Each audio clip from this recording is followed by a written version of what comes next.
السلام عليكم ورحمة الله وبركاته. الحمد لله والصلاة والسلام على أشرف رسول الله وعلى آله وأصحابه الفائزين نبي الله. أما بعد، قال رسول الله صلى الله عليه وسلم: ما من عبد مسلم يقول إذا أمسى وإذا أصبح ثلاثا: رضيت بالله ربا وبالإسلام دينا وبمحمد نبيا إلا كان حقا على الله أن يرضيه يوم القيامة. رواه أحمد والترمذي.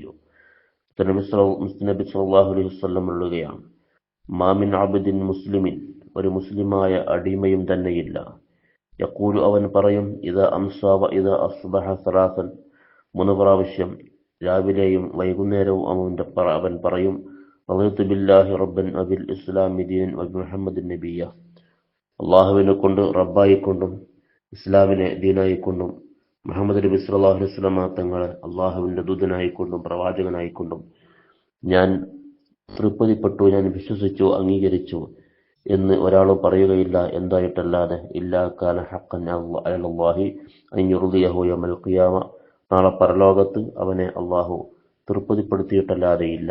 അപ്പോൾ ഏതൊരു മനുഷ്യൻ പ്രഭാതത്തിലും പ്രദോഷത്തിലും റളിതു ബില്ലാഹി റബ്ബൻ വബിൽ ഇസ്ലാമി ദീനൻ വബിമുഹമ്മദിൻ നബിയ്യ എന്നുള്ള ദിക്ർ ഉച്ചരിച്ചാൽ അവനെ പരലോകത്ത് അള്ളാഹു സംതൃപ്തനാക്കും എന്ന് ഈ ഹദീസിലൂടെ നബി സല്ലല്ലാഹു അലൈഹി വസല്ലം പഠിപ്പിക്കുന്നു. വഫഖനല്ലാഹ്.